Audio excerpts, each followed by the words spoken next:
Dans le dernier épisode, j'ai cité Deng Xiaoping lorsqu'il évoquait la question du pétrole au Moyen-Orient. Et s'il y a un pays qui est directement concerné, c'est bien, vous savez, ce royaume de plus de 2 millions de kilomètres carrés gouverné par la lignée des Saouds et ses 20 000 princes et princesses.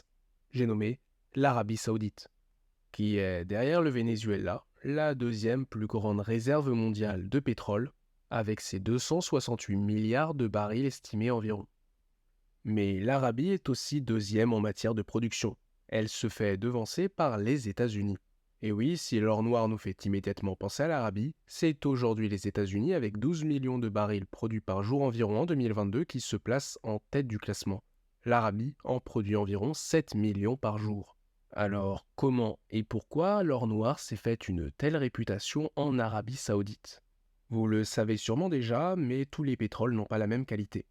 L'Arabie possède l'un des meilleurs pétroles bruts au monde aujourd'hui, le Arabian Light, que l'on trouve principalement à l'est du pays, près du Koweït. Ce pétrole brut est léger, peu dense et possède peu de soufre, ce qui facilite son traitement lors du raffinage. Pour vous donner un ordre d'idée par rapport à tous ces chiffres, aujourd'hui un baril vaut entre 70 et 80 dollars. Donc admettons, si juste aujourd'hui l'Arabie produit et vend 7 millions de barils à 75 dollars, cela représente un chiffre d'affaires de 525 millions de dollars. Tout cela géré quasi entièrement par la société pétrolière Aramco. L'Arabie se fait donc entre 1 milliard et un demi-milliard de dollars par jour, rien qu'avec le pétrole. Et sa politique, notamment internationale, s'adapte en parallèle d'une stratégie pétrolière. Mohamed Ben Salman, prince héritier et premier ministre d'Arabie, est conscient que le fait d'avoir comme quasi unique atout géographique le pétrole peut jouer en sa défaveur. Ainsi, depuis 2017, il enchaîne les propositions de projets urbains avec le projet NEOM et souhaite moderniser en quelque sorte l'Arabie. Car jusqu'à présent, le pays souffrait d'une image péjorative à l'international, critiqué pour son manque de prise en compte des droits de l'homme et de la femme. C'est d'ailleurs en 2015, récemment, que le droit de vote fut accordé aux femmes. Le pays étant assez jeune, avec une moyenne d'âge de 30 ans, le prince héritier souhaite développer le marché du divertissement dans le pays, qui était autrefois plus limité, en partie pour des raisons religieuses. Les investissements sont donc conséquents, notamment dans le cinéma. Même dans les jeux vidéo, l'Arabie possède d'ailleurs 8% de l'entreprise Nintendo. Et de plus en plus dans le sport, avec le sport automobile, le Grand Prix d'Arabie Saoudite, le pays compte aussi accueillir les Jeux asiatiques d'hiver en 2029. Bref, disons-le, c'est encore une fois un véritable soft power qui se développe. Rappelez-vous, mon deuxième épisode parlait de l'influence internationale que pouvait représenter une ville pour un pays. La ville semble donner un aperçu de l'état du développement social et technologique de l'ensemble du territoire. J'avais donné l'exemple de Nusantara en Indonésie, qui coûtait environ 30 milliards de dollars, si ce n'est plus. Ici en Arabie Saoudite, certains estiment que le projet NEOM pourrait coûter environ 500 milliards de dollars. Alors c'est quoi ce projet NEOM? Quel poids va-t-il avoir sur la géopolitique du Moyen-Orient? Et avant cela, qu'est-ce qui explique un tel projet, souvent qualifié de folie des grandeurs? Eh bien, d'abord, il faut comprendre ce qu'est l'Arabie. Cet État se situe à l'entrée de deux continents, l'Afrique et l'Asie. Je dirais même qu'il est le point d'entrée de trois continents. Et il est le berceau de la religion musulmane, avec Médine et la Mecque, à l'ouest du pays, et qui attire chaque année des millions de visiteurs.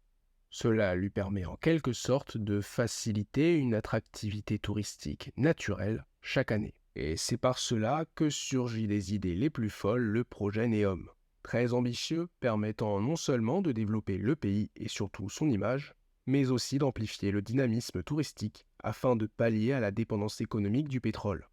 Ces pays cherchent donc à attirer les investisseurs avec une fiscalité avantageuse et veulent devenir particulièrement touristiques, car sans tout cela et le pétrole, ces pays n'ont rien ou presque rien. C'est ainsi que le projet NEOM prend son sens. Il s'agit d'un projet de ville nouvelle dans la province de Tabouk, au nord-ouest du pays, en face de la péninsule du Sinaï. Ce projet inclut Trojena, le site censé accueillir les Jeux asiatiques d'hiver en 2029, Sindala, un projet de ville artificielle à but touristique, Oxagon, une ville flottante en forme d'hexagone, et enfin The Line, le plus connu et le plus coûteux.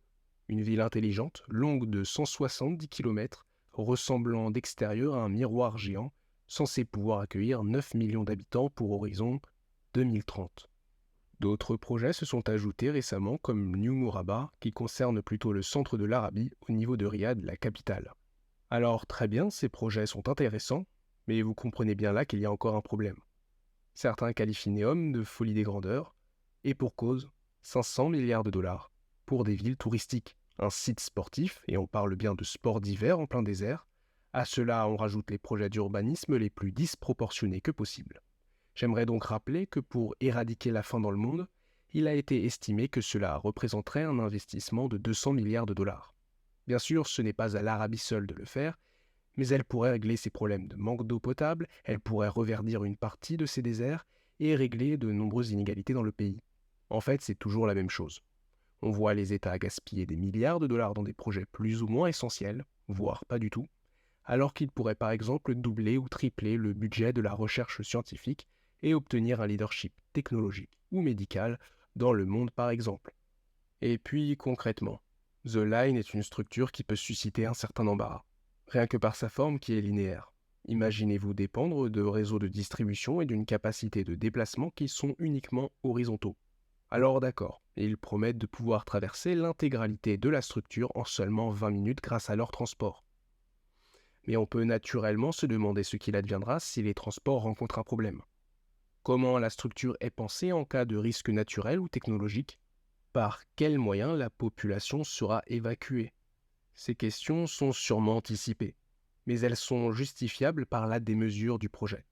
Tout cela permet de comprendre qu'il y a une part de non-sens derrière ces projets. Non-sens qui résulte certes d'une volonté de devenir un pays plus attractif, mais aussi de l'ambition démesurée d'une élite qui a pour habitude de jeter son argent par les fenêtres. Et disons-le, vous ne pouvez pas avoir des projets mûrement réfléchis quand leurs promoteurs sont des princes, souvent mégalomanes, qui ont grandi avec des caprices que ni vous, ni moi ne pourrons imaginer. L'avenir de l'Arabie est donc incertain. Il est fort probable que ces projets prennent du retard ou ne voient jamais le jour. Néanmoins, on discerne ainsi une volonté significative de se défaire de la dépendance économique du pétrole. Sans l'or noir et la Mecque, l'Arabie n'est presque rien. Et elle doit désormais travailler sur son identité si elle veut se développer encore. C'est tout pour aujourd'hui.